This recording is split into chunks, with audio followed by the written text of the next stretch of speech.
गायत्री परिवार में एक शक्ति गुरु है जिनका नाम है परम पूज्य गुरुदेव पंडित श्री राम शर्मा आचार्य जी, हम और आप सबके गुरु।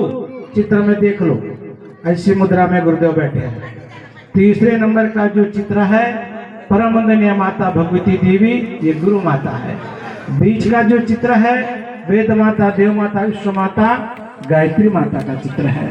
और आप जो गुरु वरण करने के लिए बैठे हैं परम पूज्य गुरुदेव की तप की शक्ति के साथ आप जुड़ने के लिए बैठे हैं। मित्रों, गुरु करना जानकर और पानी पीना छानकर। यदि जानकर गुरु नहीं किया तो शिष्य का जीवन पतन की ओर जा सकता है।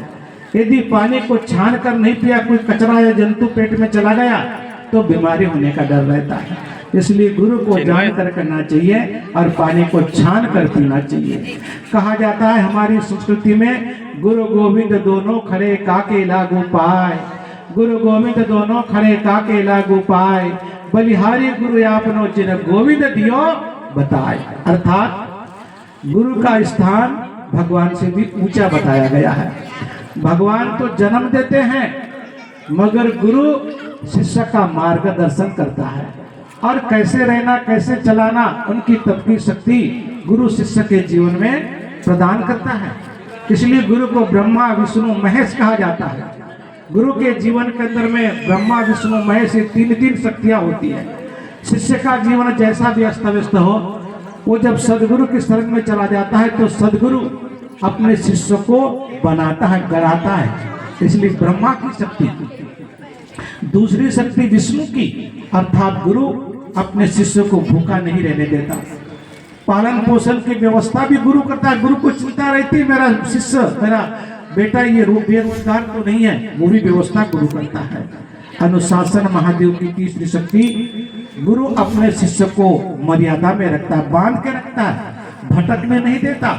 इसलिए गुरु के जीवन में तीन शक्ति होती है, ब्रह्मा विष्णु महेश। इसलिए कहा जाता है गुरु ब्रह्मा गुरु विष्णु गुरुदेव महेश्वरा, गुरु साक्षात परब्रह्म तस्मै श्री गुरवे नमः। और ऐसे गुरु को गुरु करने के लिए बैठे मित्रों, स्वयं भगवान हमारे गुरु, स्वयं भगवान हमारे गुरु, परम सौभाग्य हमारे है। स्वयं नारायण नरतन धरे हमारे बीच पधारे हैं। गुरु तो आते जाते हैं लेकिन भगवान कभी कभी आते हैं। इस समय भगवान की अवतारी चेतना 24 कलाओं के साथ परम पूज्य गुरुदेव पंडित श्री राम शर्मा आचार्य जी की चेतना इस भारत की भूमि पर अवतरित हुई। और एक दो नहीं, उनके करोड़ों करोड़ों शिष्य देश और विदेश में बनती हुए चले गए। मित्रों, गुरु एक चेतना होती है, गुरु एक शक्ति होती है। गुरु कोई चित्र में और मूर्ति में गुरु बैठा नहीं रहता।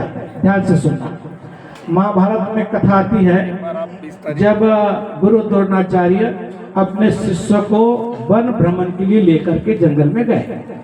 वहां गुरु द्रोणाचार्य ने सबसे पहले अर्जुन से पूछा, अर्जुन ध्यान से सुनना, जो पुराने कार्यकर्ता है, नए कार्यकर्ता जो दीक्षा ले रहे हैं, जिन्होंने अन्य धर्म संप्रदाय से भी दीक्षा ली है, ये भी सब लोग सुने, सबकी काम की बात है। गुरु द्रोणाचार्य ने अपने शिष्यों से वन में जंगल में पूछा, पहले अर्जुन से पूछा, अर्जुन इस समय तुम्हें क्या दिखाई दे रहा है जंगल में? ध्यान से सुनना। तो अर्जुन ने कहा, गुरुदेव पेड़ पे बैठी हुई चिड़िया की खाली आंख मुझे दिखाई दे रही है। ध्यान से सुनना, क्या बोला अर्जुन ने? खाली आंख मुझे दिखाई दे रही है। फिर दुर्योधन से पूछा गुरु द्रोणाचार्य, दुर्योधन इस समय तुम्हें क्या क्या दिखाई दे रहा है जंगल में? दुर्योधन ने कहा, गुरुदेव मुझे तो सारी दुनिया दिखाई दे रही है, पहाड़ पर्वत आकाश नदी तालाब पशु पक्षी हम आप साथ में कुत्ता है वो भी, सारी दुनिया मुझे दिखाई दे रही है। मित्रों, जिसका एक लक्ष्य गुरु के प्रति बन जाता है, वो कमजोर अर्जुन को भी गुरु का अनुदान वरदान मिलता हुआ चला जाता है। उसी जंगल में एक बालक रहता था जिसका नाम एकलव्य था। साथ में कुत्ता था, कुत्ते लोग भौंकती रहते, थोड़ी बहुत कुछ आवाज आई तो कुछ आवाज सुन करके कुत्ते ने भौंक लगाई। उसी जंगल में एक एकलव्य आदिवासी का बालक धनुर्विद्या सीख रहा था। उसने कुत्ते की आवाज को सुनकर के सप्तवेदी बाण मारे। सप्तवेदी बाण मारे तो वो कुत्ते के मुंह में बाण चले गए। अब गुरु द्रोणाचार्य ने सोचा ये सप्तविधि बाण की विद्या किसको याद है? ये विद्या तो खाली मुझे आती है, सप्तविधि बाण की विद्या। और मैंने अर्जुन को बताया, हम गुरु शिष्य दोनों एक साथ हैं यहाँ पर, और तीसरा कोई आदमी धरती पर है नहीं जिसको सप्तविधि बाण की विद्या आती हो। हाँ, त्रेता में राजा दशरथ जानता था, मगर वो किसी को बताए ही, पुत्र के वियोग में, राम जी के वियोग में वो अचानक ही मर गया, उसने किसी को बताया नहीं। फिर हम दो के अलावा ये विद्या किसी को मालूम नहीं है, हम दोनों ही एक साथ में हैं। आखिर ये विद्या आई किसको? तो फिर अपने शिष्य को लेकर के गुरु द्रोणाचार्य जंगल में देखते हैं कि ये बाण आए किधर से। तो आगे बढ़े तो एकलव्य बालक एक कुटिया के सामने धनुष बाण सीख रहा था। गुरु द्रोणाचार्य ने पूछा, ये बालक इधर आ, इधर आ, इधर आ, इधर आ। तो गया द्रोणाचार्य के पास में, एकलव्य गया, नमस्कार किया, बोले क्या बात है? बोले बालक ये बता तू, ये मेरे कुत्ते के मुंह में बाण किसने मारे? तो एकलव्य ने बोला, अभी कुछ समय पहले कुत्ते भौंकने की आवाज आई थी, तो ये सप्तविधि बाण ये मैंने मारे, ये मेरे बाण है। गुरु द्रोणाचार्य ने कहा, ये सप्तविधि बाण की विद्या तुझे आई कहां से? तेरा गुरु कौन है? तूने कहां से सीखा? एकलव्य ने बोला, गुरुदेव मेरा गुरु द्रोणाचार्य है, गुरु द्रोणाचार्य है, और गुरु द्रोणाचार्य से ही मैंने ये सप्तविधि बाण की विद्या को सीखा हूं। गुरु द्रोणाचार्य ने बोला, अरे बालक तू झूठ बोलता है। गुरु द्रोणाचार्य, मैं शरीर तेरे सामने सशरीर खड़ा हूं, मैंने किसी को नहीं बताया खाली अर्जुन के अलावा, तू झूठ बोलता है। एकलव्य बालक ने कहा, गुरुदेव मेरा गुरु ये हाड़ मांस के पुतले में बंधा नहीं है, मेरा गुरु द्रोणाचार्य ये हाड़ मांस के पुतले में बंधा नहीं है। तो गुरु ने पूछा, गुरु द्रोणाचार्य ने पूछा, तेरा गुरु है कहाँ? तो बालक ने कहा, मेरा गुरु मेरी कुटिया में बैठा है, मेरी कुटिया में बैठा है। तो गुरु द्रोणाचार्य ने पूछा, मैं तेरी कुटिया में चल सकता हूँ क्या?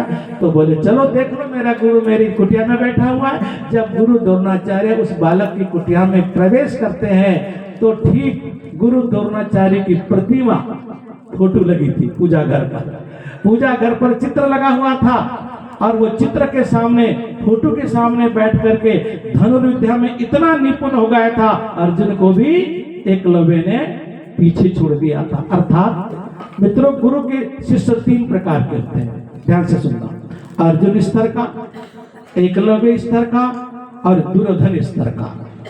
जागी रही भावना जैसी, प्रभु मूरत देखो तिल तैसी।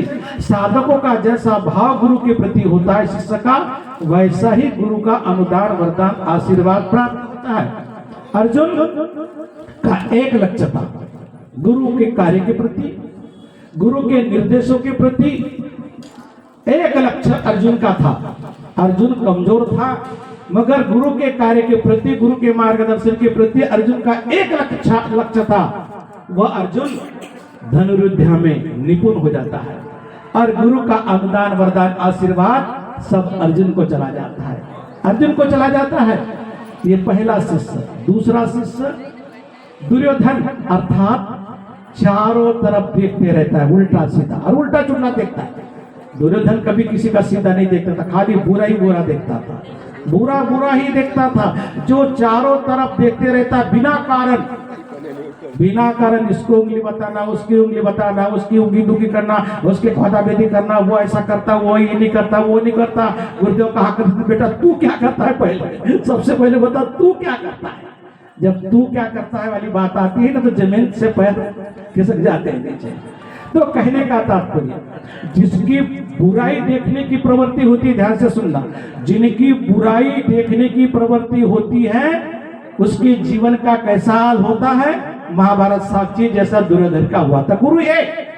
गुरु द्रोणाचार्य अर्जुन की भी और दुर्योधन की भी गुरु एक अच्छे, और वही गुरु एकलव्य की भी।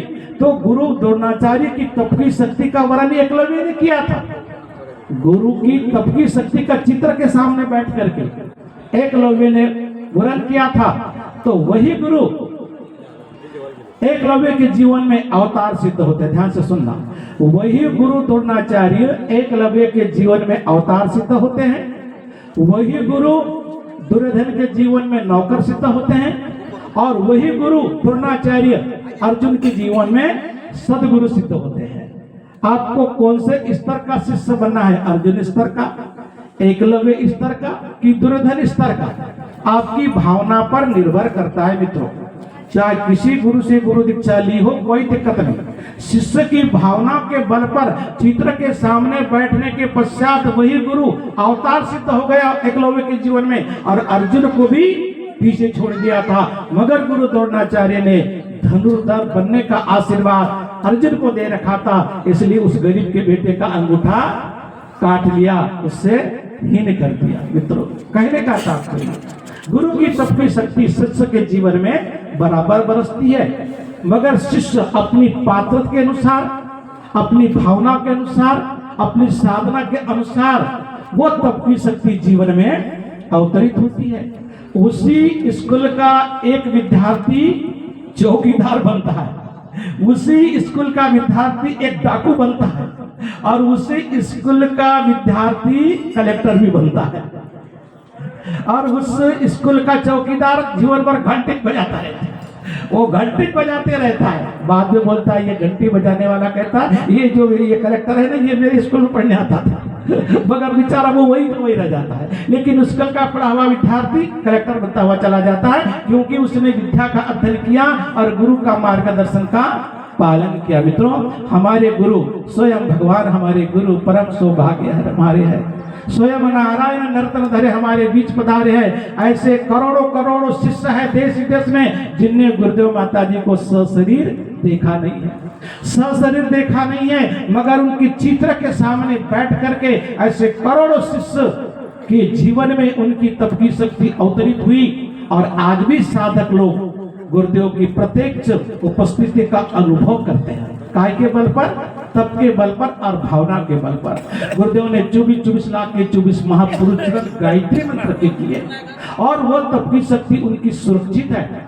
गुरुदेव ने कहा, बेटे मुझे पिता मानना, मुझे पिता मानना, और पिता की संपत्ति पर बेटों का हक होता है, बेटियों का हक होता है। मुझसे कहना, गुरुदेव मैंने आपका काम किया, तुम्हारी संपत्ति पर मेरा हक है।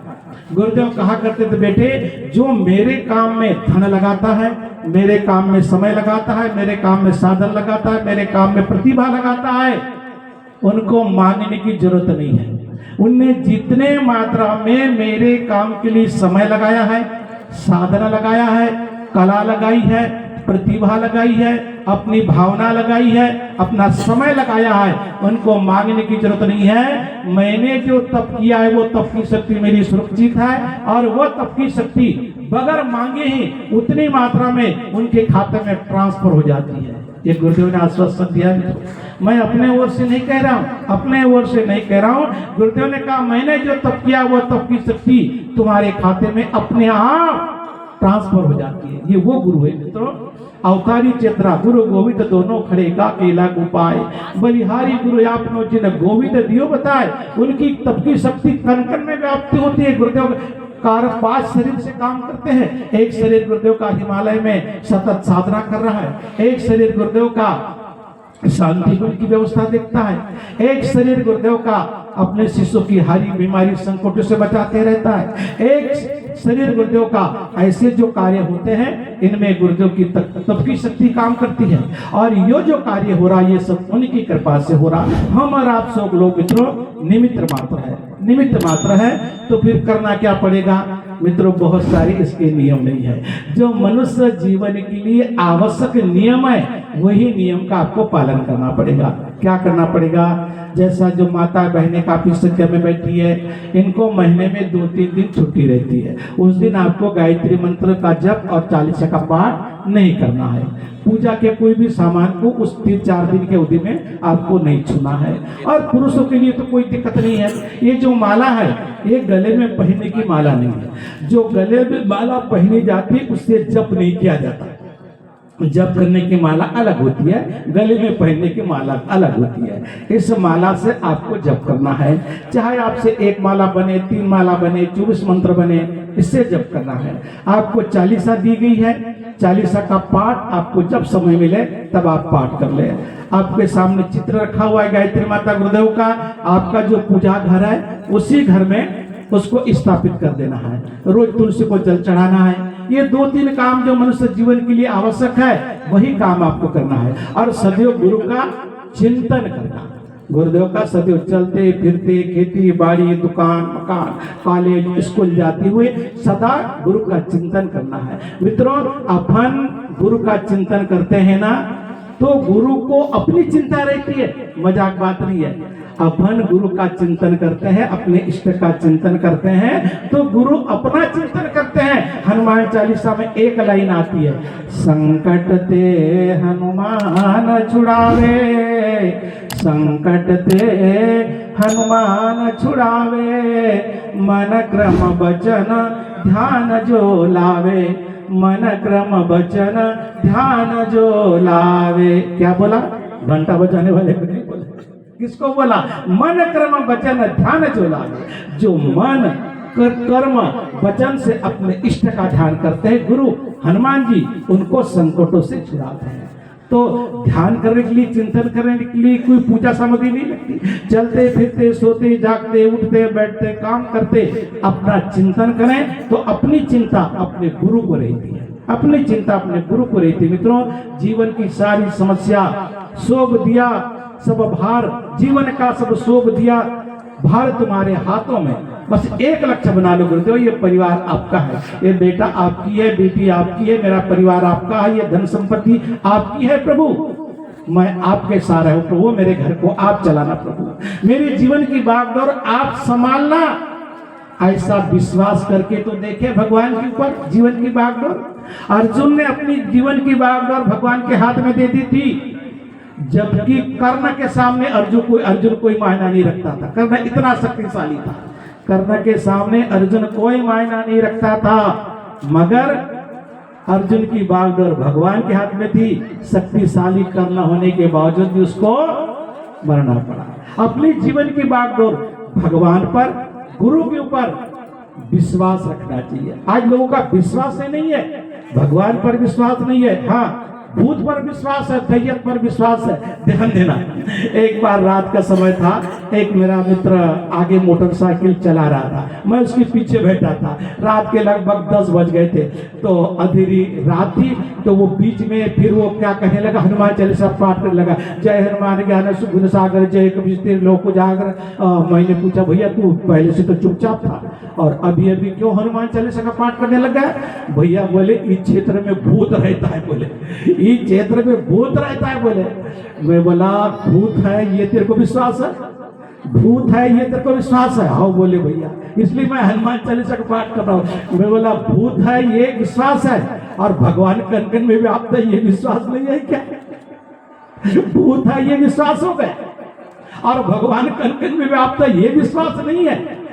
ये विश्वास रखना चाहिए क्योंकि भगवान कण कण में व्याप्त है, गुरु की चेतना कण कण में व्याप्त है और चिंतन सदा भगवान का करना चाहिए, चिंतन सदा गुरु का करना चाहिए। मित्रों, गुरु की महिमा इतनी बड़ी है मित्रों, वो कभी वर्णन गुरु का कर नहीं सकते। सारे समुद्र की शाही करूं, सारी पृथ्वी कागज करूं, कलम करूं बन राय, 7 समुद्र की मसी करूं, फिर भी गुरु गुण लिखा न जाए, फिर भी गुरु गुण लिखा न जाए। इतनी महिमा गुरु की है मित्रों, कितना गुरु के बारे में बताए, महिमा बहुत लंबी है, मगर उस लंबी महिमा को न बताते हुए आप लोग समझदार हैं, आप गुरु का चिंतन करें, गुरु का फोटो घर में रखें, गायत्री मंत्र जितना बनता है उतना करें, पवित्रता से रहे, निर्विघ्न रहे, गुरु की तब की शक्ति आपके काम में आएगी। इन्हीं मंगल कामनाओं के साथ बात को लंबा न करते हुए अब दीक्षा का कार्यक्रम यहाँ से शुरू करते हैं। हमारे YouTube चैनल सब्सक्राइब करें एवं बेल आइकन जरूर दबाएं ताकि गायत्री परिवार की विभिन्न गतिविधियों की जानकारी आपको मिलती रहे।